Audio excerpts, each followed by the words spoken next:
മണ്ണാർക്കാട് നഗരസഭയിൽ 2.5 വർഷം ചെയർമാൻ പദവി കോൺഗ്രസ് ആവശ്യപ്പെടുമെന്ന് സൂചന. കോൺഗ്രസിന് 4 സീറ്റ് ലഭിച്ച സാഹചര്യത്തിലാണ് ആവശ്യം ഉന്നയിക്കുന്നത്. നിലവിൽ ലീഗിന് 12, കോൺഗ്രസ് 4, കേരള കോൺഗ്രസ് ജോസഫ് വിഭാഗം 1, CPM 12, BJP 1 എന്നിങ്ങനെയാണ് കക്ഷിനില. കോൺഗ്രസിലെ പടലപ്പിണക്കം ലഭിക്കാമായിരുന്ന 3 സീറ്റുകൾ നഷ്ടപ്പെടുത്തി. വാർഡുകളിൽ കോൺഗ്രസിന്റെ സ്ഥാനാർത്ഥി നിർണയത്തിലെ പിടിപ്പുകേട് കൊണ്ട് 7 സീറ്റ് ലഭിക്കേണ്ടിടത്ത് 4 കൊണ്ട് തൃപ്തിപ്പെടേണ്ടി വന്നു. തോരാപുരത്തെ കോൺഗ്രസ് റിബൽ സ്ഥാനാർത്ഥി 290 വോട്ടും ചിഹ്നത്തിൽ മത്സരിച്ച സ്ഥാനാർത്ഥി 64 വോട്ടും നേടി. ജയിച്ച BJPക്കാവട്ടെ 306 വോട്ടാണ് ലഭിച്ചത്.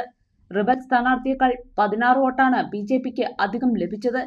2 തവണ BJP ജയിച്ച തോരാപുരം വാർഡ് ഇത്തവണ കോൺഗ്രസിന് അനുകൂലമായിരുന്നു. കോൺഗ്രസിന്റെ കയ്യിലുണ്ടായിരുന്ന അരകുറിശി ഉഭയമാർഗം സീറ്റുകൾ നിലനിർത്താനാവാഞ്ഞതും കോൺഗ്രസിന്റെ വീഴ്ചയായി. അരകുറിശിയിൽ BJP 2ാം സ്ഥാനത്ത് എത്തി. ഇവിടെ കോൺഗ്രസിന് 167 വോട്ടും കോൺഗ്രസ് റിബൽ 24 വോട്ടും നേടി. BJPയുടെ സിറ്റിംഗ് സീറ്റായ ആൽത്തറയും ഇടതുപക്ഷത്തിൽ നിന്ന് വടക്കുമണ്ണവും പിടിച്ചെടുക്കാൻ കഴിഞ്ഞതാണ് ഏക ആശ്വാസം. മണ്ണാർക്കാട് നഗരസഭയിൽ നിലവിലെ രീതി പിന്തുടരുകയാണെങ്കിൽ ചെയർപേഴ്സൺ സ്ഥാനം ലീഗിനും വൈസ് ചെയർപേഴ്സൺ സ്ഥാനം കോൺഗ്രസിനുമാണ്. ഇതുവരെയും UDF യോഗം ചേർന്നിട്ടില്ലെന്ന് നേതാക്കൾ പറഞ്ഞു.